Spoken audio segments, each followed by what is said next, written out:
We all know Jason Statham as a professional problem solver, a guy who can fix everything from a busted-up car to the crime rate of an entire country. Most actors need setup and exposition. Statham just needs to walk on screen, and you know someone's getting thrown through a window. Some people think that's not real acting. Others will argue that most critically acclaimed actors wouldn't be able to pull off a Jason Statham movie like he does. So today, let's talk about Hollywood's ultimate pain machine. How did he hustle his way into Hollywood without any acting experience? Which secret skills made him one of the most consistent action heroes? You're watching Hollywood Lore. Let's go! Originally, Jason never planned on getting into movies. He wanted to be a footballer. As a kid, he met Vinnie Jones and even played for his school team. But Jason wasn't exactly a natural talent in football, so he figured he'd try diving off high platforms instead. And it turned out he was much better at it. Jason even made it to the English national diving team, but not quite to the Olympics. Not because he could only belly flop into the water, but simply because a few other Brits were a bit better than he was. When Jason's sports career was over, he signed with several modeling agencies and started posing in underwear for money. One of these agencies later admitted they just needed a regular English lad. Like, everyday Brits weren't too keen on buying boxers from guys with perfect cheekbones who oil up before breakfast.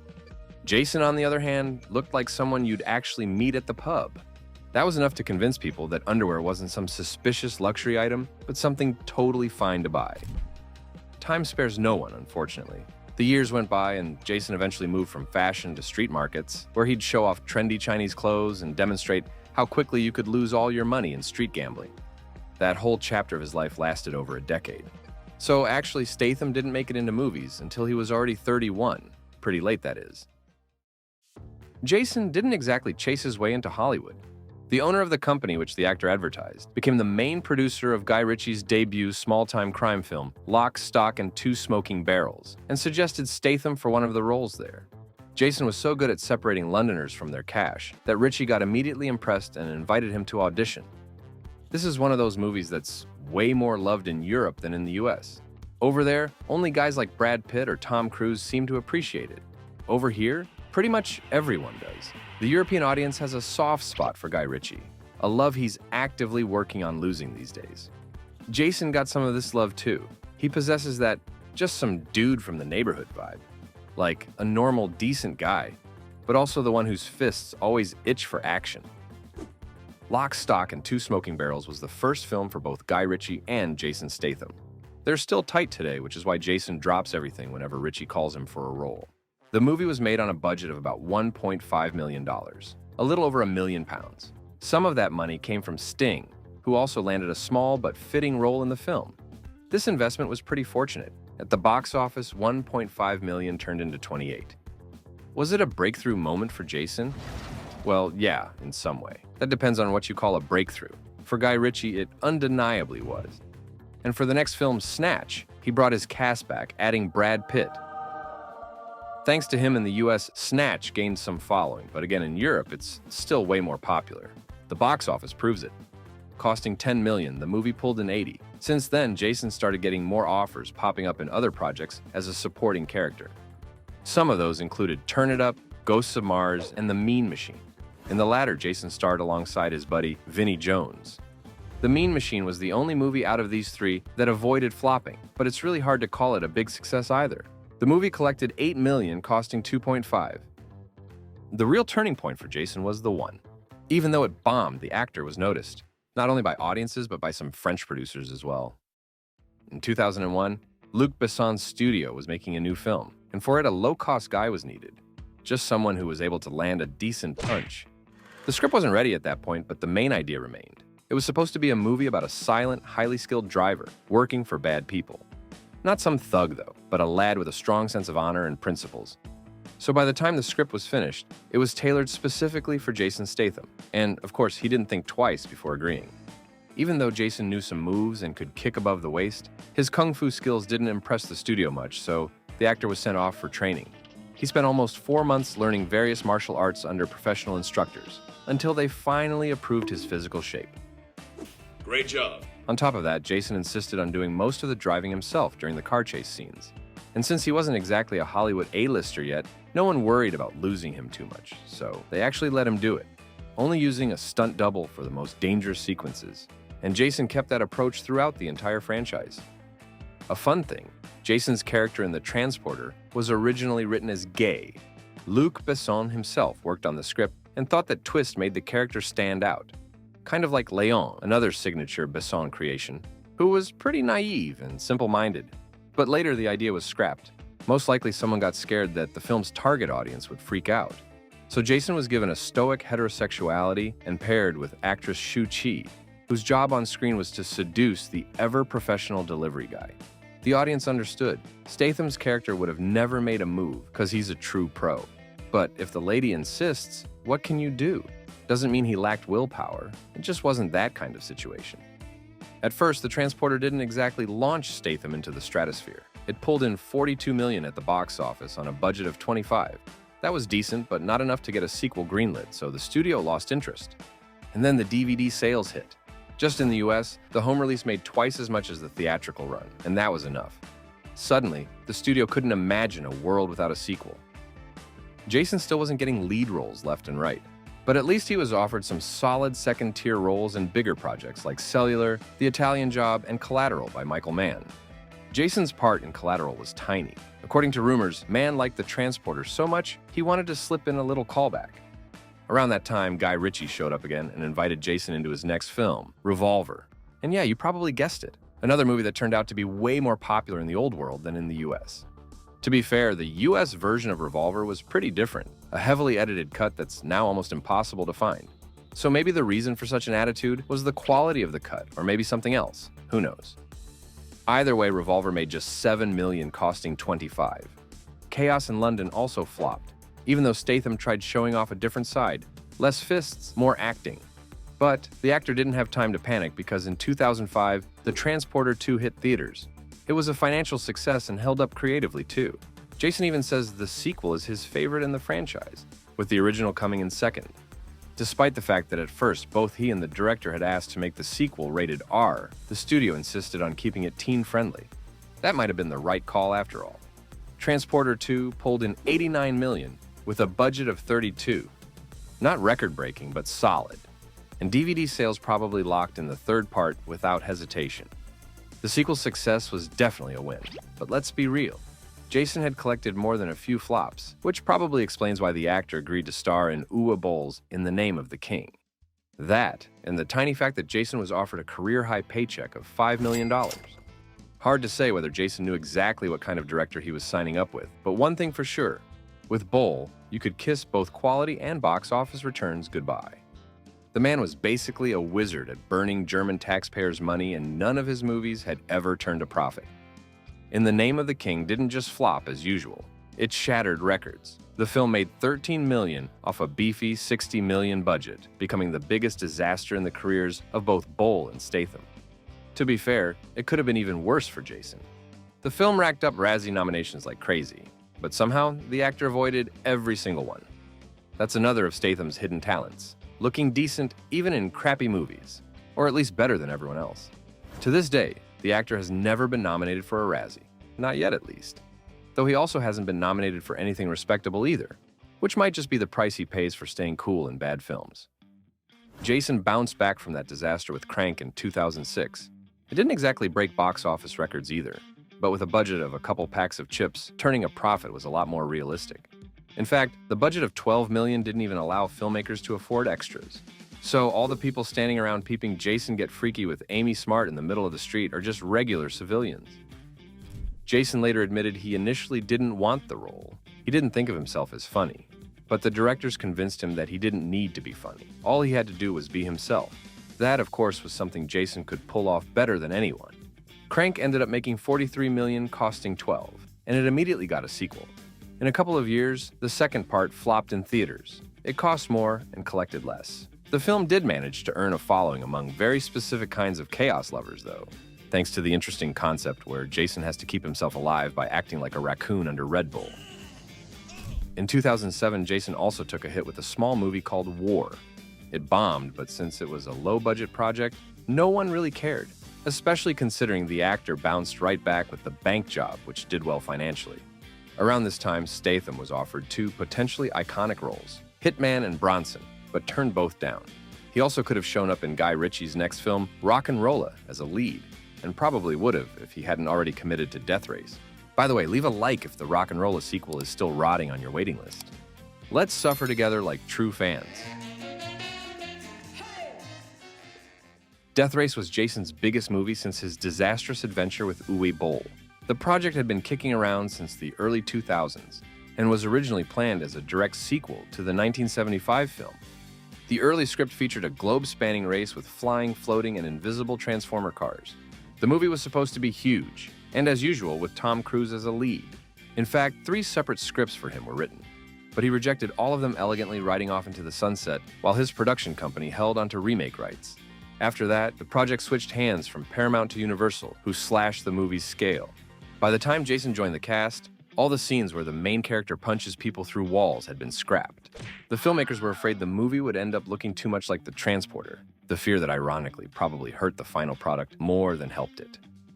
According to Jason himself, this was the most intense physical prep of his entire career. In just 3 months, he dropped his body fat down to 7% and trained with the same guy who worked on 300. All that apparently just to look cool behind the wheel, which is honestly ridiculous and kind of says everything you need to know about the pros behind the camera. Audiences must have suspected something too, because Death Race only made $76 million at the box office, costing $45. Jason went to lick his wounds in Transporter 3, which hit theaters in 2008. The film's director, Olivier Megaton, yeah, that's actually his name, claimed his main idea was to make the Transporter more serious, turning it into a mix of Die Hard and James Bond. As you can probably guess, not everyone was thrilled by that talented plan. Jason himself later admitted he wasn't a fan of how the third movie turned out. Why Statham didn't shut those revolutionary ideas down right away is unknown. Maybe it's because the guy who's tough Giga Chad on screen is actually known to be super chill and non-confrontational in real life.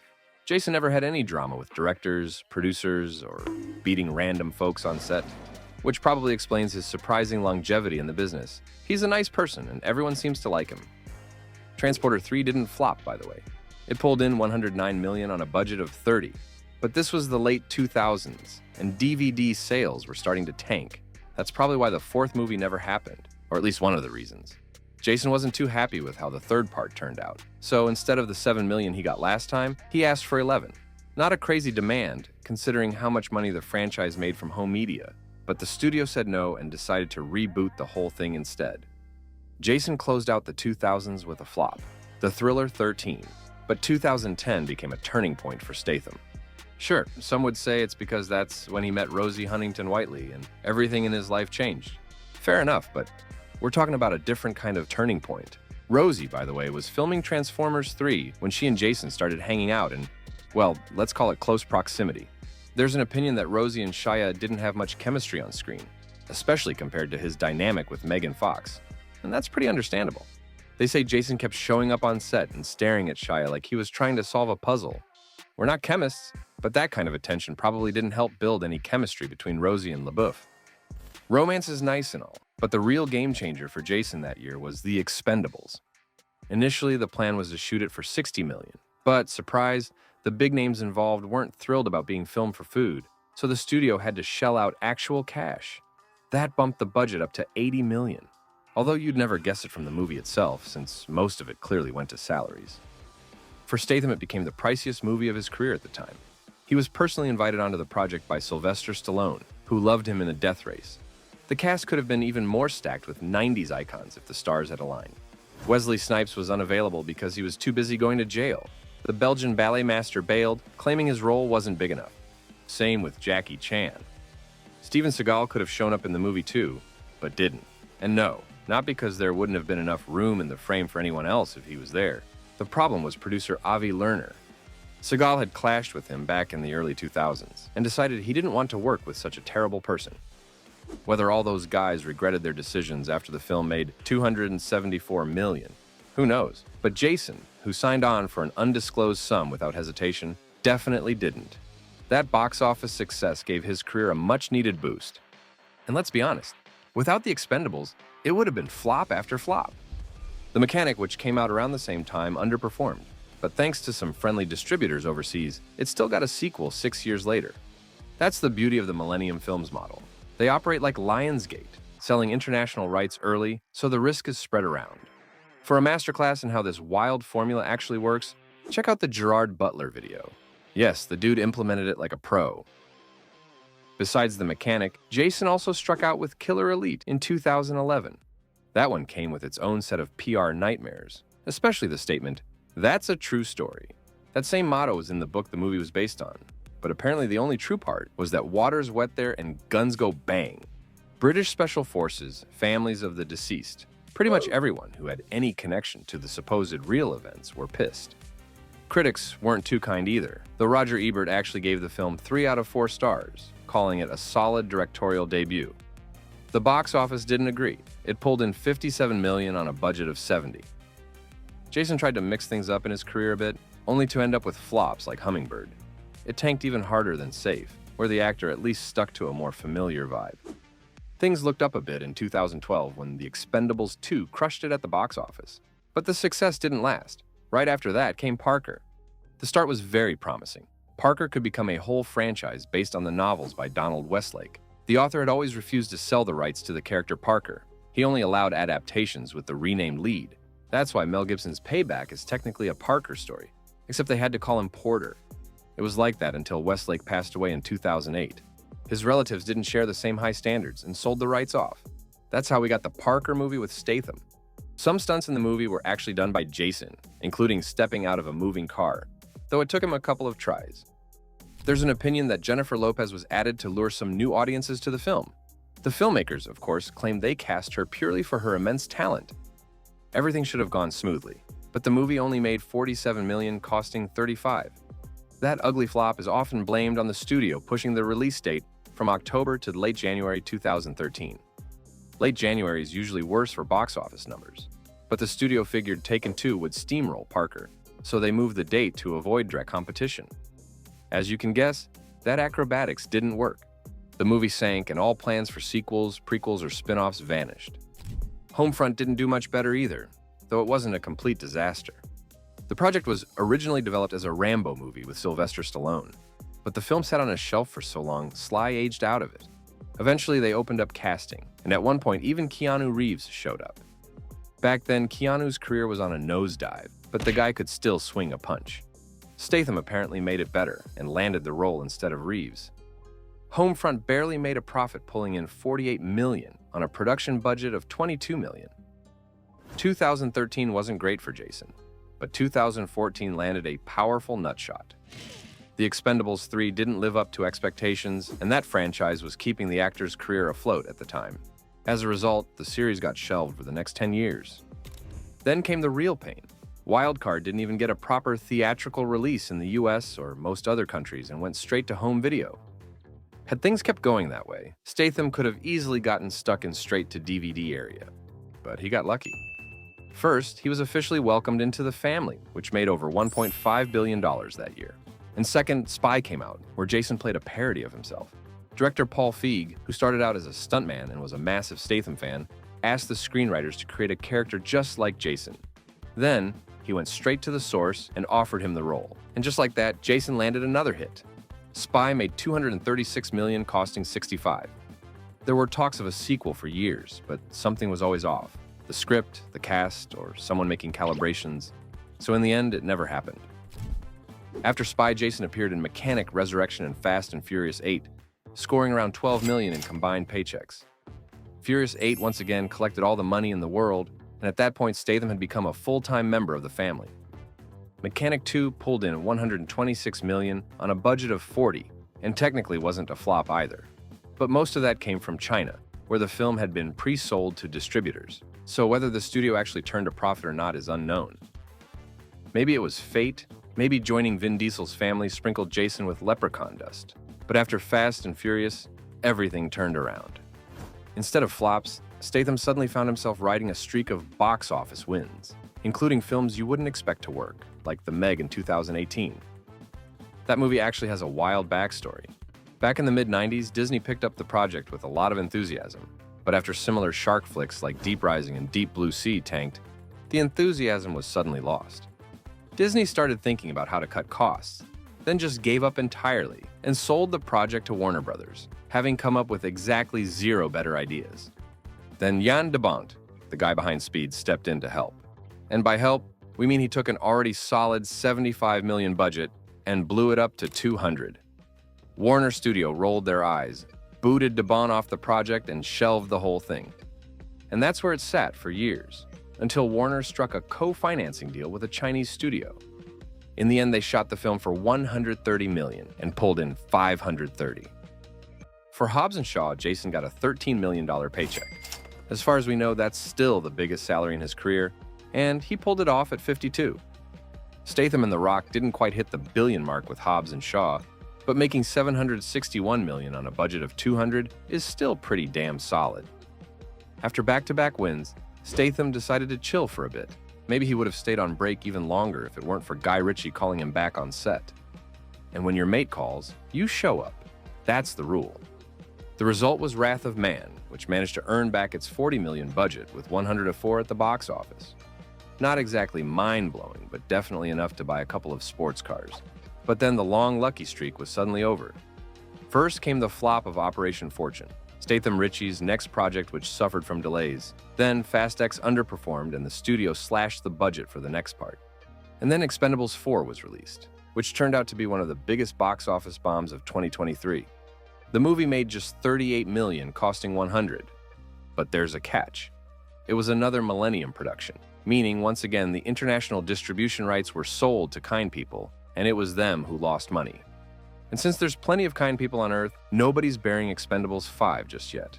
In fact, Dolph Lundgren mentioned last year that Sly is already cooking up the next part. Despite these fails, luck still finds Jason. The sequel to The Meg did fine, and The Beekeeper earned $163 million on a budget of $40. So a sequel's already on the way. And just recently, A Working Man dropped. In line with current trends, it was funded by Amazon, and the reported budget is around $40 million. So far, it's made just over $30, but the theatrical run just started. Amazon, clearly taking notes from Millennium, pre-sold the international rights, and kind people may even be lucky this time. So still worthy, you know? He's got a loyal fan base, a whole genre basically built around him, and a wisdom that people actually connect with. So in the end, Jason's doing way better for his age than, say, Steven Seagal did. And there are some very real reasons for that. We broke it all down in our recent video. Go check it out. Thanks for watching, hit like and subscribe if it was of any interest, and see you next time.